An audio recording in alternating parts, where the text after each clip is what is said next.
ఈరోజు మనతో పాటు job guarantee program student Rahul ఉన్నాడు. Hi Rahul. Sir good evening sir. నీవు అంటే మీ ఎడ్యుకేషన్ క్వాలిఫికేషన్ ఏంటి? సార్ బీటెక్ కంప్లీట్ చేశాను సార్, 2018లో కంప్లీట్ చేశాను. 2018 ఓకే. Branch CSC sir. ఏ college? Avanti college sir. Avanti. So అంటే ఎక్కడ హోమ్ టౌన్ ఎక్కడ మీది? హోమ్ టౌన్ ఇక్కడే సార్, హైదరాబాద్. హైదరాబాదా? హైదరాబాద్. ఓకే. సో 2018 బీటెక్ కదా? బీటెక్ ఏంటి? కంప్యూటర్స్? Computer science. కంప్యూటర్స్. తర్వాత ఏం చేశారు? తర్వాతకి 4 years నేను మార్కెటింగ్ జాబ్ చేశాను sir, as a sales executive. Medical marketing చేశాను. ఓకే. అండ్ 2023 అక్టోబర్లో రిజైన్ చేసి ఇక్కడ జాయిన్ అయ్యాను. అంటే మొత్తం మీరు ఒక 4 years 4 years చేశారు మార్కెటింగ్. Yes sir. అంటే ఏ మార్కెటింగ్ అది? మన డాక్టర్స్ని కలవాలి sir. Pharma marketing. Related marketing. Doctors కలిసి మన ప్రొడక్ట్స్ని. ఎందుకు వెళ్ళారు బీటెక్ అయినాక? సార్ అంటే మా అంకుల్ అటే ఉన్నారు, సో అప్పుడు కొంచెం ఫ్యామిలీ. ఐటీ జాబ్స్ అట్లా ట్రై చేయలేదా? ట్రై చేయలేదు సార్. ట్రై చేయలేదు సార్. అసలు ట్రై చేయలేదు సార్. ఓకే. బీటెక్ అయినాక ఇక డైరెక్ట్ మీరు ఏదో జాబ్ కావాలని వెళ్ళారా? వెళ్ళాను సార్. సో అక్కడ 4 years చేసిన తర్వాత సార్ మళ్ళీ ఇప్పుడు అంటే ఐటీ వైపు వద్దామని ఎట్లా ఎందుకు అనుకున్నావు? ఐటీ వైపు ఉన్న గ్రోత్ సార్, అంతే. దానివల్ల గ్రోత్ వల్ల ఎక్కువ వద్దాం అనుకున్నాను. లాస్ట్ 4 years నాకు చేసేసరికి నా శాలరీ రేట్ ఎక్కువ వచ్చేసి 30-32 ఏమి ఉండే అంతే. సో స్టార్టింగ్ శాలరీ ఎంత ఉండే? 20 ఉండే సార్. 20. 4 yearsలో 10,000 పెరిగింది అంతే. 30,000. అదే టైం నీకు ఐటీలో ఉంటే చాలా గ్రోత్ ఉంటుండే కదా అని అనిపించింది. సో మళ్ళీ షిఫ్ట్ అవుదామని చెప్పి అంటే అనుకుంటే ఎవరైనా గైడ్ చేశారా? ఐటీ వైపు అంటే ఇక్కడ 2 points ఉన్నాయి. నెంబర్ 1, మార్కెటింగ్ జాబ్ కాదు, నేను సాఫ్ట్వేర్ వైపు వెళ్ళాలి అనటానికి ఎవరన్నా ఆ టర్న్కి ఎవరైనా ఇన్పుట్ ఇచ్చారా? నెంబర్ 2, సెకండ్ పాయింట్ ఏంటంటే ఐటీలో మన ఐటీ కోచింగ్కి రావాలి కదా మీకు, ఎన్నో ఇన్స్టిట్యూట్స్ ఇక్కడికి రావడానికి ఎవరైనా గైడ్ చేస్తారా? ఫస్ట్ నేను సెల్ఫ్ రిలేషన్ సార్, అయితే వెళ్దాం ఐటీకి అని చెప్పి నువ్వు అనుకున్నావు, మార్కెట్ని గమనిస్తున్నావు. అవును సార్. గమనిస్తున్నప్పుడు శాలరీల డిఫరెన్స్ తెలుస్తుంది ఈజీగా. ఇది జనరల్గా మీలాగా బీటెక్ అయినాక కాలేజ్ ఫ్యాకల్టీగానో లేదంటే వేరే నాన్ టెక్నికల్ జాబ్స్కి వెళ్తున్నప్పుడు వాళ్ళని మనం ఆ రోజు అడుగుతాం అన్నట్టు, లేదు మీరు ఐటీ వైపు వెళ్ళండి అంటే, లేదు మాకు ఆల్రెడీ జాబ్ వచ్చింది ఏదో జాబ్ చేస్తున్నాం కదా అని అనుకుంటారు. లేదు గ్రోత్ ఉండదు, ఇది అంత ఉండదు మీకు ఈ జాబ్లో, 20తోనే స్టార్ట్ అయ్యారు కానీ మీకు గ్రోత్ ఉండదు అని చెప్పినా కానీ ఎవరు వినరు. సార్. అది ఎక్స్పీరియన్స్తో తెలుస్తుంది. అది జరిగిందా?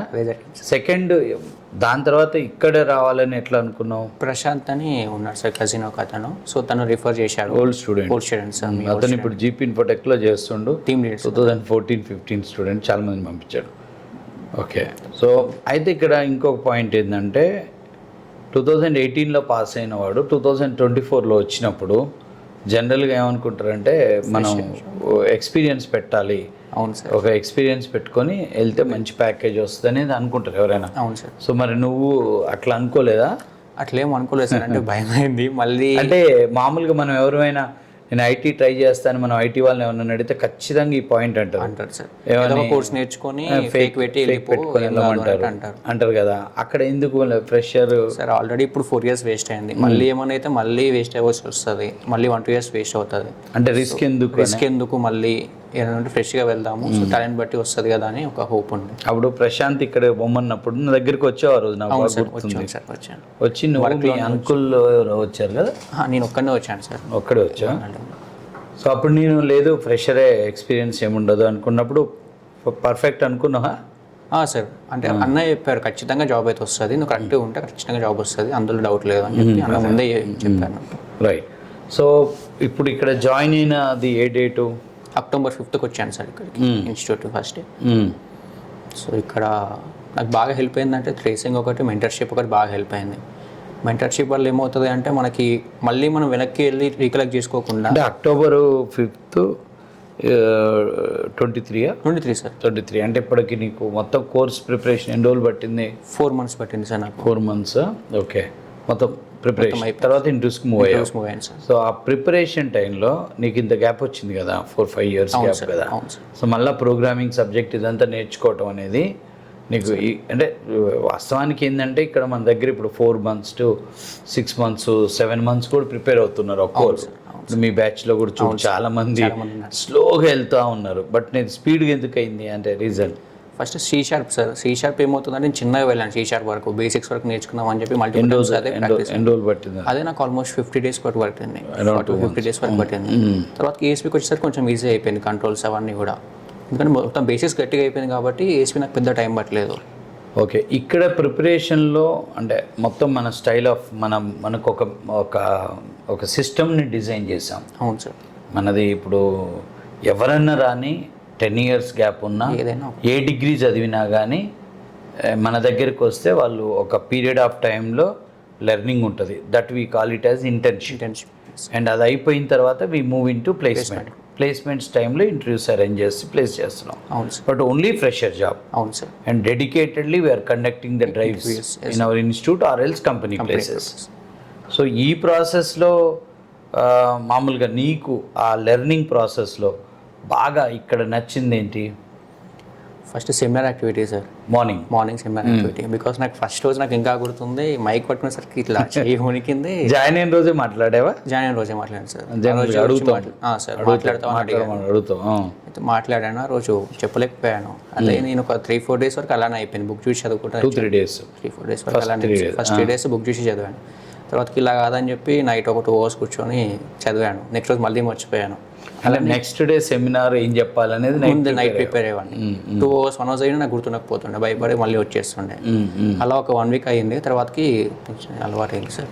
ఓకే, సుమారుగా నువ్వు ఎన్నిసార్లు సెమినార్ చెప్పుకుంటావు? సుమారుగా అప్రాక్సిమేట్గా 50-100 డయాస్ ఎన్నిసార్లు ఎక్కావు ఈ పీరియడ్ ఆఫ్ టైంలో? 100+ ఉంటుంది. దట్ ఈస్ ఈ ఇన్ఫర్మేషన్ ఆడియన్స్ వినాలి. ఇప్పుడు మన దగ్గర నువ్వు ఇప్పుడు ఉండబట్ట 5 నెలలు. అవును సార్. ఈ 5 నెలల పీరియడ్లో నిన్ను ఒక 100 సార్లు డయాస్ ఎక్కించినందుకు నువ్వు సంతోష్ సార్కి థ్యాంక్స్ చెప్పాలి. నిజంగా కరెక్టే కదా, ఆయనే కదా చేయించేది. అంతే కదా, 100 సార్లు ఒక స్టూడెంట్ సెమినార్ ఎక్కడం అంటే, ఇప్పుడు ఇదేది మనకి డిగ్రీలో ఇంజనీరింగ్లో కనుక మన ఫ్యాకల్టీలు చేపిస్తే అసలు ఏ స్టూడెంట్ కూడా స్టేజ్ ఫియర్ ఉండదు సార్. ఫస్ట్ మన సెమినార్ కూడా ఏంటి, టెక్నాలజీ మీద. నిన్న మీరు ఇప్పుడు మన దగ్గర జరుగుతున్న యాక్టివిటీలో హైలైట్ యాక్టివిటీ అది. 9 o'clock to 10 o'clock నిన్న చదివిన టాపిక్ని ప్రతి స్టూడెంట్ సెమినార్గా డయాస్ మీద 2 నిమిషాలే మాట్లాడతాడు. కానీ నువ్వు 100 సార్లు ఎక్కావు డయాస్. 100 సార్లు నువ్వు డయాస్ ఎక్కడం అనేది చాలా నీకు ఇప్పుడు ఎలా ఉంటుంది సెమినార్ ఇస్తుంటే? ఇప్పుడు ఏం లేదు సార్, భయం లేదు, ఏం లేదు. మైక్ పట్టుకొని ఒకవేళ ఏదైనా రోజు నీకు సెమినార్ అవకాశం దొరకలేదనుకో సార్, ఏమన్నా అనిపిస్తా? ఈరోజు మాట్లాడలే కదా, నైట్ ప్రిపేర్ అయినా కదా అనిపిస్తుంది. కొద్దిగా బాధ అనిపిస్తుంది, కానీ ఎంజాయింగ్ కదా. ఫస్ట్ 1 week అయితే భయం ఉంటుంది. భయం అయింది సార్, అది అంతే కామన్. సో నెక్స్ట్ ఇంకా హైలైట్ మన ప్రోగ్రామింగ్ ట్రేసింగ్ ఒకటి. సో ఇంకో పాయింట్ అక్కడ మర్చిపోయాను.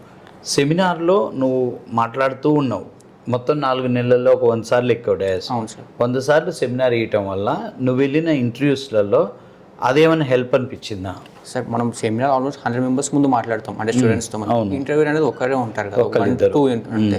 సో పెద్ద మనకు అంత అనిపించదు భయం. అక్కడ భయం పోతుంది, ప్లస్ అవుతుంది. కరెక్ట్. అదే మెయిన్ ఎందుకు పెట్టాము అదంటే, మనకి ఇంతకుముందు ఇంటర్వ్యూలు చేయడానికి కంపెనీస్ వచ్చినప్పుడు కంపెనీస్ నాతో ప్రోగ్రామింగ్ వైజ్గా చాలా బాగున్నారు, రూరల్ బ్యాక్గ్రౌండ్ స్టూడెంట్స్ ఎక్కువ ఉన్నారు కాబట్టి వీళ్ళకి మదర్ టంగ్లో స్టడీస్ ఉండటం వల్ల వీళ్ళు మాట్లాడలేకపోతున్నారు. We are asking to write a program, they are writing program. If we give a machine test, they are doing very well. But when we ask a question, they are unable to speak. వాళ్ళు మాట్లాడట్లేదు సరిగా అని చెప్పి 2-3 companies చెప్పినప్పుడు, అప్పుడు మనం weekly 1 day communication classes అని పెట్టాము. అవును సార్. అయితే దాంతోపాటు కమ్యూనికేషన్ క్లాసెస్ ఉన్నా కానీ ఎందుకైనా మంచిది మార్నింగ్ ఒక సెమినార్ యాక్టివిటీ ఉండాలనేది ఇంట్రొడ్యూస్ చేసాం. బట్ అది చాలా హెల్ప్ అవుతుంది. భయం అనిపిస్తుంది. మన దగ్గర ఉన్న వాళ్ళంతా కూడా విలేజ్ బ్యాక్గ్రౌండ్ వాళ్ళు ఎక్కువ ఉంటారు, 90%. నువ్వు గమనిస్తే. అవును సార్. సో వాళ్ళకి మెయిన్ ప్రాబ్లం ఇదే కాబట్టి అది చేసాం. నెక్స్ట్ ఇంకా ఏది బాగా అనిపిస్తుంది? ట్రేసింగ్ ఒకటి సార్. ప్రోగ్రామింగ్లో third step. అది లేకుంటే అసలుకి ఇప్పుడు ఏమవుతుంది అంటే, మనం మల్టిపుల్ టైమ్స్ చేసేటప్పటికి మనకు అర్థమైపోతుంది. అంటే మనమే ఒక వ్యూ వేసుకుంటాం, ఇలా అవుతుంది లోపల, ఇలా అవుతుంది లోపల అని చెప్పి. అదే ఇప్పుడు ఇంత ముందుకైతే మనం ఫస్ట్ స్టార్టింగ్ పేపర్ మీద చేస్తుండే సార్ బాగా ట్రేసింగ్. తర్వాతకి ఇప్పుడు మైండ్లో వెళ్ళిపోతుంది. అప్పటికి మల్టిపుల్ టైం చేసినాం కాబట్టి మైండ్లో ఇది ఇలా అవుతుందేమో కంట్రోల్ లోపల అని చెప్పి తెలిసిపోతుంది ఈజీగా. సో ట్రేసింగ్ అనేది చాలా ఇంపార్టెంట్.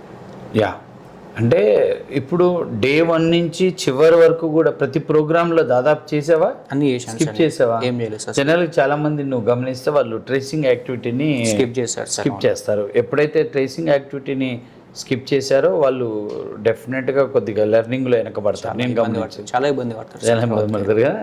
రైట్. నెక్స్ట్ ఇంకా నీకు ఆ ప్రిపరేషన్ పీరియడ్లో నీకు బాగా అంటే కాన్ఫిడెన్స్ ఇచ్చిన ఇంకోటి ఆఫ్టర్ సెమినార్ ఆఫ్టర్ ట్రేసింగ్ ఏంటి? నా మెంటర్షిప్ సార్. మెంటర్షిప్. ఎందుకంటే చాలా మందికి చెప్పాను సబ్జెక్ట్, దానివల్ల నాకు తెలియని నేర్చుకున్నాను, తెలిసింది ఇంకా గట్టి చెప్పేసరికి కాన్ఫిడెన్స్ ఇంకా బాగా పెరిగింది. సో నువ్వు సుమారుగా ఎంతమందికి మెంటర్షిప్ చేసి ఉంటావు?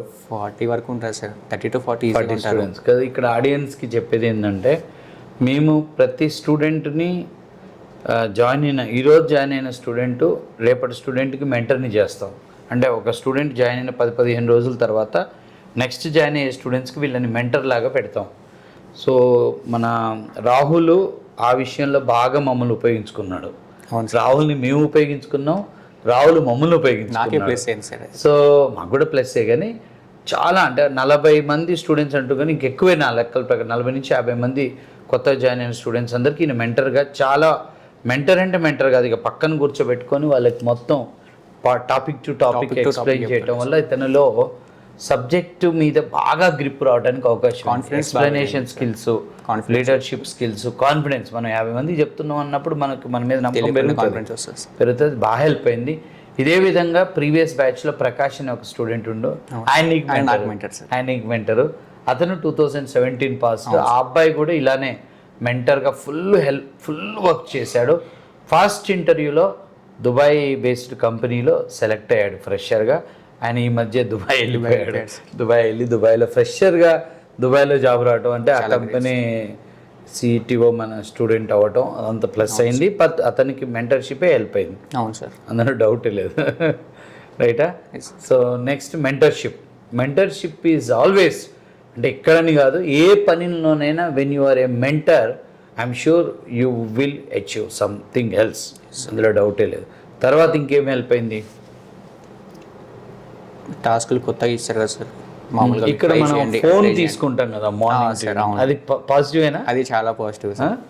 ఎందుకంటే ఆటోమేటిక్గా తెలవాలి మార్నింగ్ 9కి మేము ఫోన్ తీసుకుంటాం, 6 o'clock స్టూడెంట్కి ఇస్తాం. వెళ్ళేటప్పుడు ఏదో ఒక రీజన్ ఉండి అర్జెంట్ అని చెప్తే తప్పితే స్టూడెంట్ దగ్గర ఫోన్ ఉండనివ్వండి. ఓన్లీ ఇంటర్వ్యూలు అప్పుడు ఏదైనా కాల్స్ వస్తాయంటారు. అది మిమ్మల్ని కొంత హెల్ప్ చేస్తుందా? హెల్ప్ చేస్తారు సార్ ఖచ్చితంగా. కొంచెమా చాలానా? చాలా సార్. ఎందుకంటే మనకు ఫోన్ ఏమి ఉండదు, సో మొత్తం టాపిక్ అంటే దాని మీద ఉంటుంది, కాన్సన్ట్రేషన్ దాని మీద ఉంటుంది. సో ఫోన్ డైవర్ట్ అయ్యేది ఏముండదు, సో పీస్ఫుల్గా వర్క్ వెళ్ళిపోతుంది. బాగా ఉపయోగం నీకే కదా, అందరికి కూడా, అందరికీ సార్. తర్వాత ఇంకా సో తక్కువ పీరియడ్లో నేర్చుకున్నట్లెక్కే నా లెక్కల ప్రకారం. ఇప్పుడు నీతో పాటు ప్రిపేర్ అవుతున్న వాళ్ళకి కొంచెం ఎక్కువ టైం తీసుకుంటుంది. రీజన్ ఏంటి? ఉన్నది చెప్పు. అంటే లేదు అంటే దానివల్ల ఈ వీడియో మన స్టూడెంట్లు చూస్తారు, కొత్త వాళ్ళు చూస్తారు, వాళ్ళు కూడా అదే మిస్టేక్ చేస్తున్నారు, రెక్టిఫై చేసుకుంటారు. చాలా వరకు నేను అబ్జర్వేషన్ అయితే గ్యాప్ ఇస్తారు సార్ చాలా మంది. ఒక శిక్షణ ప్రకారం ఒక 1 month గ్యాప్ తీసుకొని ఇంటికి వెళ్ళిపోవడం, రైట్, మళ్ళీ రావడము, మళ్ళీ ఫస్ట్ నుంచి స్టార్ట్ చేసేసరికి మళ్ళీ గ్యాప్ వచ్చేస్తుంది, మళ్ళీ ఆ టాపిక్స్ ఏం గుర్తుండవు మనకి. సో ప్రిపరేషన్ అయ్యేటప్పుడు అయినా ఈ ఇంటర్వ్యూకి ముందు, ఈ ఇంటర్వ్యూ కాదు ఏ ఇంటర్వ్యూకైనా ముందు మనం స్టూడెంట్స్తో చేసే ఇంటర్వ్యూలలో 1 minute ప్రిపరేషన్ కూడా ఉండదు. డైరెక్ట్ స్టూడెంట్ని తీసుకొచ్చి ఇక్కడైనా అంజలి మేడంతో స్టూడియోలో చేసే ఇంటర్వ్యూలు అయినా కానీ మేము ఎలాంటి డిస్కషన్ లేకుండా డైరెక్ట్ అటాక్. సో అక్కడ మాకు తెలుసు ఈ పాయింట్, కానీ స్టూడెంట్స్తో చెప్తే బాగుంటుంది. ఇది తను చెప్పిన దాని ప్రకారం ఏం జరుగుతుందంటే ఇది పేరెంట్స్, నెక్స్ట్ జాయిన్ అయ్యే పేరెంట్స్, స్టూడెంట్ పేరెంట్స్, ఇప్పుడున్న స్టూడెంట్ పేరెంట్ అర్థం చేసుకోవాల్సింది ఏంటంటే లేదు వేరే ఎక్కడైనా నేర్చుకుంటున్న వాళ్ళైనా ఈ టెక్నాలజీ రిలేటెడ్ కోర్సులు నేర్చుకునేటప్పుడు ఇది కొన్ని నెలల పీరియడ్, ఒక 6 నెలలో 10 నెలలో పడుతుంది. ఈ పీరియడ్ ఆఫ్ టైంలో ఎటువంటి పర్సనల్ ఒకేషన్స్కి వాటికి టైం ఇవ్వకుండా, అంటే జనరల్గా ఏం చేస్తున్నారంటే వీళ్ళు 2 నెలలు 3 నెలలు కోర్సు అయిపోయిన తర్వాత మధ్యలో ఏదైనా ఫెస్టివల్ వస్తే వెళ్ళిపోతున్నారు. ఆ ఫెస్టివల్కి వెళ్ళి 1 month 2 months 1 day 2 day festival వెళ్ళొచ్చు, 3 days 4 days మ్యాక్స్. 1 నుంచి 3 నెలలు వెళ్ళిన వాళ్ళు ఉన్నారు ఇప్పుడు మన బ్యాచ్లో. ఉన్నారా? ఉండటం వల్ల ఏమవుతుంది అంటే వాళ్ళకి వచ్చిన తర్వాత మళ్ళీ పికప్ అవడానికి 1 నెల పడుతుంది. అవును సార్. మెయిన్ ఇది ఒకటి బాగా పెద్ద డ్రాబ్యాక్ అయింది ఇప్పుడు మనకు కూడా.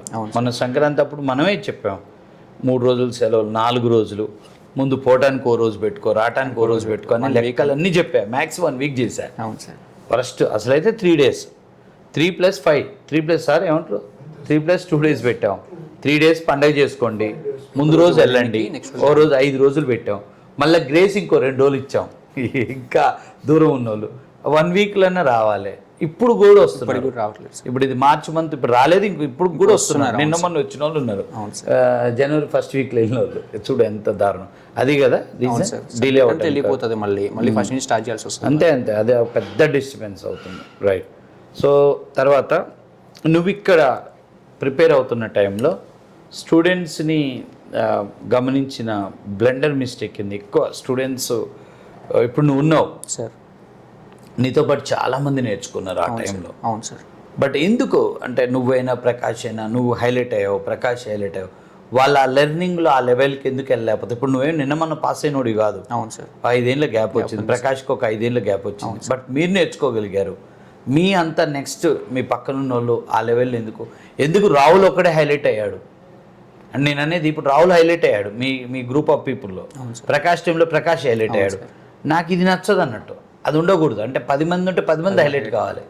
ఎందుకు వాళ్ళు ఆ విధంగా దాన్ని సబ్జెక్ట్ నేర్చుకోవటంలో నీ లెవెల్, ప్రకాష్ లెవెల్ మిగిలిన వాళ్ళకి రావట్లేదు? ఇది ఇక్కడని కాదు, ప్రతి చోట ఉంది. ఇక్కడ మన కాడున్న వెనకబట్టడానికి రీజన్ ఏంది? స్టూడెంట్ కాన్సన్ట్రేషన్, మళ్ళీ స్టెప్ బై స్టెప్ ఫాలో అవ్వడం సార్. అంతే నాకు తెలిసినంత ఫోకస్ చేయకపోవడం, గ్యాప్లు ఇవ్వటం రెండోది. మూడోది ఏంటంటే ప్రిపరేషన్ ప్రాసెస్లో మేము ఏం చెప్పామో అది ఫాలో అవ్వటాన్ని ఫాలో అవ్వరు, స్కిప్ చేస్తున్నారు. ఆ స్కిప్పింగ్ నేచర్ కూడా కొంత ఎఫెక్ట్ అవుతుంది. బట్ అది అర్థమయ్యేసరికి వీళ్ళు వీడియో కూడా మొత్తం చూడట్లేదు, స్కిప్ చేసి ఏదైనా వీడియో కానీ ఏదైనా టాపిక్ కూడా స్కిప్ చేసి వెళ్ళిపోతారు. ప్రాక్టికల్గా ఇంప్లిమెంట్ చేయకపోవడం ఏదైనా ఉంటే చిన్న చిన్న ప్రోగ్రామ్స్ థియరీ చదివి వెళ్ళిపోవడం వల్ల కూడా ఎఫెక్ట్ అవుతుంది సార్. సో అది వాళ్ళే అర్థం చేసుకోవాలి. తర్వాత నీకు ఫస్ట్ ఇప్పటివరకు ఎన్ని ఇంటర్వ్యూస్ అటెండ్ అయినావు? ఇప్పటివరకు 4 అయినాయి సార్. 4 ఏ కంపెనీస్? స్విజైల్, ఇంటెలెక్స్, కోసిన్ అండ్ సుజా అసోసియేట్స్. ఈ 4లో నీకు ఇప్పుడు ఎన్ని ఆఫర్స్ వచ్చాయి? 2 ఆఫర్స్ వచ్చాయి సార్. ఒకటి ఇంటెలెక్స్, ఫస్ట్ వచ్చింది స్విజైల్. ప్యాకేజ్ తక్కువ ఉంది సార్, ఆగాము. తర్వాత ఇంటెలెక్స్, అది కూడా నేను చెప్పా ఇంకా మంచి ప్యాకేజ్ వస్తుంది, ఉందాము, నీకు you are good in subject ఎందుకు అని. 2 కంపెనీస్. ఇప్పుడు మూడోది కోసిన్ సార్. కోసిన్కి అది అవ్వలేదు, క్లియర్ అవ్వలేదు సార్. మేబీ అది రీజన్ వాళ్ళు అది అవ్వకపోవడం కారణం మాది కూడా తప్పు ఉంది. వాళ్ళు 20 పాజిటివ్ కావాలన్నారు. మేము నిన్ను ఒక్కరిని బాగుంటాడు చూడండి అన్నప్పుడు నువ్వు 17 పాస్ అవటం వల్ల వాళ్ళు కొద్దిగా వెనక్కి పెట్టారు ప్రొఫైల్. టెక్నికల్గా బాగా చేసిన మేబీ వాళ్ళ కన్స్టెంట్.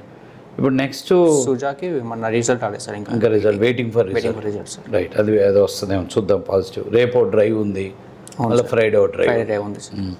సో ఈ ఇంటర్వ్యూస్లలో ఇప్పుడు నాకు తెలిసి నీకు ఫస్ట్ ఇంటర్వ్యూలో జాబ్ వచ్చింది. అవును సార్. తర్వాత ఇంటెలెక్స్ సెకండ్ అది వచ్చింది. 2వ ఇంటర్వ్యూ. 3వ interview maybe year past effect అయినట్టు. 4 రిజల్ట్ రాలేదు. మొదటి 2 ఇంటర్వ్యూలో జాబ్ వచ్చింది కదా. మరి మన దగ్గర ఇంటర్వ్యూస్ అటెండ్ అవుతున్న వాళ్ళకి ఒక్కొక్కళ్ళు ఎన్ని ఇంటర్వ్యూలు అటెండ్ అయినట్టు గమనించావు నువ్వు? ఉన్నదన్నట్టు నుంచి చాలా మంది ఇంటర్వ్యూ అంటే వాళ్ళకి ఒక్కొక్కళ్ళకి ఇన్ని ఇంటర్వ్యూస్ అయ్యి ఉంటాయి నీవు అబ్జర్వేషన్? ఆల్మోస్ట్ 30+ అయి ఉంటాయి సార్. 25 to 30+ ఉంటాయి. 10 నుంచి 20 ఇంటర్వ్యూస్ అటెండ్ అయిన వాళ్ళు చాలామంది ఉన్నారు. 20 నుంచి 30 ఇంటర్వ్యూలు అటెండ్ అయిన వాళ్ళు కూడా ఉన్నారు. 30 నుంచి 40 ఇంటర్వ్యూలు అటెండ్ అయిన వాళ్ళు కూడా ఉన్నారు. ఇన్ని ఇంటర్వ్యూలు మనం పెట్టిస్తున్నాం. అవును సార్. పెట్టించడం గొప్ప అని చెప్పడం కాదు కానీ పెట్టిస్తున్నాం. కానీ అన్ని ఇంటర్వ్యూలు తీసుకోవటం ఎందుకు అన్ని ఇంటర్వ్యూలు పడుతున్నాయి వాళ్ళకి? ఫస్ట్ 5 to 10 ఇంటర్వ్యూస్లో జాబ్ వస్తే బెటర్ కదా. సో రీజన్ నువ్వు అబ్జర్వ్ చేసింది ఏంటి? ప్రాక్టికల్ ఇంప్లిమెంటేషన్ టాపిక్ మీద కాన్సన్ట్రేషన్ లేకపోవడం అనిపించింది. అదొకటి. రెగ్యులారిటీ కూడా ఉంది సార్. రెగ్యులర్గా ఇన్స్టిట్యూట్ వస్తే ఏమవుతుందని చెప్పి క్లియర్గా తెలుస్తుంది. నేను గమనించింది ఏంటంటే ఇంటర్వ్యూస్ బ్యాచ్ వాళ్ళు ఇంటర్వ్యూస్ అప్పుడు వస్తున్నారు. అవును సార్, అది ట్రూ సార్. రిమైనింగ్ టైం ఇప్పుడు నెలకి 4 ఇంటర్వ్యూలు జరిగాయి, వారానికి ఒక డ్రైవ్ అయింది. ఈ పలానా రోజు డ్రైవ్ అన్నప్పుడు ఈ వారం అంతా మనం ఆ డ్రైవ్కి ప్రిపేర్ చేపిస్తాం. అవును సార్. ఆ ప్రిపేర్ చేయించేటప్పుడు వీళ్ళు అవైలబుల్ ఉండరు. అవును సార్. వీళ్ళు హాస్టల్లో ఉంటారు. అవును sir. Direct at the day interview రోజు వస్తారు వాళ్ళు. సో అది కూడా ఒక రకమైన డ్రాబ్యాక్ ఉంటుంది సార్. ఎఫెక్ట్ అవుతుంది. అది వాళ్ళకి అర్థమవుతుందా? అర్థం అవ్వట్లేదు సార్. అంటే వాళ్ళకి తెలుస్తుందా? వాళ్ళు తెలిసినా కానీ అక్కడ ఎందుకు ఉంటున్నారు వాళ్ళు? అంటే ఇంటర్వ్యూస్ అప్పుడు రావచ్చు కదా ఇన్స్టిట్యూట్కి రాకుండా, హాస్టల్స్లో ఉండటానికి రీజన్ బద్ధకమేనా? బద్దకమే సార్. ఇక్కడ వస్తే ఇక మార్నింగ్ టు ఈవినింగ్ కూర్చోబెడతారు, ఈ యాక్టివిటీస్ చేపిస్తారు, టాస్క్లు అంటారు, మాక్ అంటారు. అక్కడైతే ఫ్రీ బర్డ్ కదా, ప్రిపేర్ అవుదాం అనుకుంటారు కానీ ప్రిపేర్ అవ్వాలి సార్. డే యూటిలైజ్ అయితే ఇన్స్టిట్యూట్లో ఉన్నంత అయితే అక్కడ ఉండదు. ఉండదు సార్. ఉంటుందా? ఉండదు సార్. ఉండదు. అది వాళ్ళకి ఎంత అర్థమైనా కానీ వాళ్ళు అదే ఈజీ కదా. అది హాస్టల్లో ఉండటం ఈజీ, ఇన్స్టిట్యూట్ రావడం కొద్దిగా కష్టం. ఏమో వస్తుందేమో, ఈ డ్రైవ్లో వస్తుందేమో, నెక్స్ట్ డ్రైవ్లో చూసినా కానీ 20 ఇంటర్వ్యూలు అవుతాయి. సో అది పెద్ద డ్రాబ్యాక్ అది. సో ఇంకా అంటే నువ్వు ఓవరాల్గా ఇప్పుడు 5 months అయింది కదా, 2 offers వచ్చినాయి. సో డెఫినెట్గా నీకు జాబ్ వస్తుంది, ఆ కాన్ఫిడెన్స్ అవుతుందా? సార్ ఖచ్చితంగా సార్, ఖచ్చితంగా sir. So before RN Reddy IT school, after RN Reddy IT school, what is the main change? Confidence, way of talking చాలా ఇంప్రూవ్ అయింది. వే ఆఫ్ టాకింగ్ అయినా సార్, అలాగే మన కాన్ఫిడెన్స్ అయినా కూడా చాలా ఇంప్రూవ్ అయింది. ఇంతకుముందుకు అసలు మాట్లాడకపోతుంది సరిగా, కానీ ఇప్పుడు మంచిగా చెప్తున్నాను, సబ్జెక్ట్ చెప్తున్నాను, నాలో తెలియని కాన్ఫిడెన్స్ బిల్డ్ అయింది. అండ్ సబ్జెక్ట్ కూడా బాగా నేర్చుకున్నాను సార్ నేను, నాకు గెలిచినంత వరకు. నేర్చుకున్నావా? సో ఇప్పుడు అంటే అనిపించిందా 24లో వచ్చాను, ఇదేదో ముందే 18లో వచ్చి ఉంటే చాలాసార్లు అనిపించింది ఉండేది కదా, ఈ పార్టీకి మంచి పొజిషన్లో ఉండేవాళ్ళం, మంచి ప్యాకేజ్తో ఉంటుండే, మంచి పొజిషన్లో ఉంటుండే కదా అనిపించింది. చాలాసార్లు అనిపించింది. ఓకే, అది జాయిన్ అయిన 1 monthలోనే అనిపించింది. అనిపిస్తుంది. అంటే ఇప్పుడు నీకు ఓవరాల్గా RN Reddy IT school operations చూసినావు కదా నువ్వు? అవును సార్. ఈ టోటల్ ఆపరేషన్స్ చూసినప్పుడు నీకు అంటే ఏమనిపించింది? అంటే ఈ ప్రోగ్రామ్ ఇప్పుడు మనం విఆర్ఎల్ ఇక్కడ ఇచ్చే ప్లాట్ఫామ్, ఈ ప్లాట్ఫామ్లో ఎవరైనా వచ్చి ఏ క్వాలిఫికేషన్ ఉన్నా, ఎంత గ్యాప్ ఉన్నా, ఒక పీరియడ్ ఆఫ్ టైంలో నేర్చుకొని ఒక పీరియడ్ ఆఫ్ టైంలో ఇంటర్వ్యూస్ అటెండ్ అయ్యి జాబ్ కొడుతున్నారు కదా. అవును సార్. సో ఇదంతా మనం ప్రొవైడ్ చేస్తున్నాం. అవును సార్. సో ఈ ప్రొవైడ్ చేసే ఈ ప్లాట్ఫామ్లో నీకు అంటే బాగా మంచిగా ఏమనిపించింది అంటున్నాను ఓవరాల్గా? అంటే మంచిగా అంటే అదే సార్, సిమిలర్ యాక్టివిటీ, ఈ ప్రాసెస్ కరెక్ట్ ఫాలో అవ్వాలి sir, step by step follow అవుతే. ఈ ప్రాసెస్లో నీకు అంటే నచ్చింది ఏంది, నచ్చంది ఏంది? నచ్చింది సిమిలర్ యాక్టివిటీ సార్, రేసింగ్. అంటే ఓవరాల్గా ఇప్పుడు టైమింగ్స్ ఉన్నాయి, 9 to 6 పెట్టాను, 9 to 6 పెట్టాను, ఫోన్లు తీసుకుంటున్నాను, సెమినార్ అంటున్నాను, తర్వాత అదే టైంలో కోడింగ్ టెస్ట్ అంటున్నాను, థియరీ టెస్ట్ పెడతాను, తర్వాత ఈ రోజుకి ఆ రోజు డే యాక్టివిటీ మారిపోతుంటుంది. అవును సార్. ఈరోజు అనుకున్నది టార్గెట్ ఉంటుంది, మార్చేస్తాను, టార్గెట్ పెడతాను, మళ్ళీ మాక్ చేస్తాం, మీతోనే మాక్ చేపిస్తాను. అవును సార్. మీరే ఇంటర్వ్యూ ఒకసారి, మీరే స్టూడెంట్. అవును సార్. సో ఇదన్నీ అంటే ఫస్ట్ 4-5 నేను అంటే ఏ స్టూడెంట్కి కూడా మామూలుగా మనం నీకు జాబ్ ఇప్పిస్తాము, నీకు వచ్చేస్తుంది, నువ్వేం పర్వాలేదులే అని చెప్పం. అవును సార్. ఖచ్చితంగా నువ్వు సబ్జెక్ట్ నేర్చుకోవాలి, నువ్వు ఫాలో అవ్వాలి, నువ్వు మల్టిపుల్ ఇంటర్వ్యూస్ అటెండ్ అవ్వాలి, ఏ ఇంటర్వ్యూలో నువ్వు క్లియర్ చేస్తే అక్కడే జాబ్ వస్తుంది. అంటే మేమేమి చెప్పం, అంటే నీకు నువ్వేదో పర్వాలేదులే మీకు జాబ్ వస్తుంది ప్రిపేర్ అవ్వకుండా అని చెప్పం కదా. ఖచ్చితంగా you have to go through the subject. So అదే ఈ ప్రాసెస్ జనరల్గా స్టూడెంట్కి కొద్దిగా నచ్చదు కదా. స్టూడెంట్ ఏమనుకుంటాడు, టెక్నికల్గా ప్రిపేర్ అవ్వకపోయినా కొంచెం ఈజీ ఉన్న జాబ్ రావాలి అనుకుంటారు, కానీ సాధ్యం కాదు కదా. మళ్ళీ ఎంత తొందరగా వెళ్తే మనం తొందరగా బయట బ్యాక్ వస్తున్నారు కదా, అక్కడ కూడా స్ట్రెస్ అవుతారు కదా. సో అదే టోటల్ ఆ ఎపిసోడ్లో అంటే నీకు పాజిటివ్ అనిపించిందా, నెగిటివ్ అనిపించిందా అంటున్నాను? నాకైతే పాజిటివ్ అనిపించింది సార్. ఎందుకంటే కంపెనీకి వెళ్ళినాక కూడా మనం ఇదే హవర్స్ కూర్చొని ఉండాలి, అది సేమ్ ఇదే టాస్క్. కొన్ని మీరు చెప్తారు, మీరే నేర్చుకోవాలి, కొన్ని ఇట్లా వీడియో చూడండి, ట్రై చేయండి, తర్వాత నేను చెప్తానని చెప్తారు. సో ఆ పాయింట్ ఆఫ్ టైంలో ఏమవుతుంది అంటే మేమే నేర్చుకుంటాం, కొన్ని డౌట్స్ వస్తాయి, మళ్ళీ మీరు చెప్పేటప్పటికి డౌట్స్ అని క్లారిఫై అయిపోతాయి. సో ఫస్ట్ మనం సెల్ఫ్ లెర్నింగ్ అయితే చాలా ఇంపార్టెంట్. ఇక్కడ ఎక్కువ సెల్ఫ్ లెర్నింగ్ బాగా మోటివేట్ చేస్తాం. అవును సార్. అంటే ఈ టాపిక్ ఒకటి హెడ్డింగ్ పెడతాం, అవును, ఆ టాపిక్ చెప్పకుండానే చేపిస్తాను. అవును సార్. దానివల్ల ఏమవుతుంది, మల్టిపుల్ డౌట్స్ క్రియేట్ అవుతాయి. అక్కడ వాడు take the help of mentor, Google అంటే సెల్ఫ్ లెర్నింగ్ బాగా చేపిస్తాను. అవును సార్. అంటే టాపిక్ నేమ్ రాపిచ్చి టాపిక్ నేర్పిస్తాం. అవును సార్. టాపిక్ చెప్పకుండా. అవును సార్. దానివల్ల అదొక స్ట్రాటజీ యాక్చువల్గా, అదొక స్ట్రాటజీ. అది చాలా మందికి కొద్దిగా కష్టం అనిపిస్తుంది. బట్ నేనేమంటానంటే ఇక్కడ ఆ మోడల్ వెళ్ళకపోతే, ఇక్కడ నేను అది అలవాటు చేయకపోతే రేపు కంపెనీకి వెళ్ళినాక అదే విధంగా ఉంటుంది. అవును సార్. ప్రొసీజర్ స్పూన్ ఫీడింగ్ ఉండదు. అవును సార్. కాలేజెస్లో ఉండే మోడల్ ఒకటి, అదొక టీచింగ్. ఇక్కడ ఇన్స్టిట్యూట్స్లో కూడా చెప్పుకుంటూ వెళ్ళిపోతారు. అవును సార్. నువ్వు చెప్పుకుంటూ వెళ్ళిపోతారు, వాళ్ళు వింటారు, విని వెళ్ళిపోతారు. ప్రాక్టీస్ ఇక్కడ ఏంటి అంటే రీసెర్చ్ ఓరియంటెడ్ ప్రిపరేషన్ అనేది ఐటీలో చాలా అవసరం. ఎప్పుడూ ఒక కొత్త కాన్సెప్ట్ నేర్చుకునే మెంటాలిటీ మనకు ఉండాలి. ఉండకపోతే కష్టం సార్. కష్టం. సో ఆ సెల్ఫ్ లెర్నింగ్ అనేది నీకు అంటే ఇప్పుడు .NET కోర్ నేర్చుకున్నాను, .NET కోర్ ఏపీఐ చేసాం, ఇవన్నీ మొత్తం మీ అంతటి మిమ్మల్ని నేర్చుకునేటట్టు చేసాం. అవును సార్. చేసి మనం కొద్దిగా చెప్తూ ఎక్కువ ప్రాక్టీస్, చెప్పేది కొంచెం, చేపించేది ఎక్కువ. అవును సార్. ఎక్కువ. సో అక్కడ ఖచ్చితంగా కొంచెం స్ట్రగుల్ ఉంటుంది. అవును సార్. ఆ స్ట్రగులే లెర్నింగ్. అవును సార్. ట్రూ. స్ట్రగులే లెర్నింగ్, అంతే కదా. అవును సార్. ఆ మోడల్ ఇంప్లిమెంట్ చేసాం. సో నువ్వు మొత్తం టోటల్గా ఎన్ని ప్రాజెక్ట్స్, ఏమేమి మాడ్యూల్స్ నేర్చుకున్నావు ఓవరాల్గా? C#. Anybody will ask you what are the modules you completed, అన్నప్పుడు .NET ఏం చెప్తావు? C#, C#.NET, ASP.NET, ADO.NET, SQL server, MVC, and ఇప్పుడు .NET కోర్, లింక్ ఉన్నాయి, ఎంటిటీ ఫ్రేమ్వర్క్. కోర్ ఏపీఐలో చేసావా?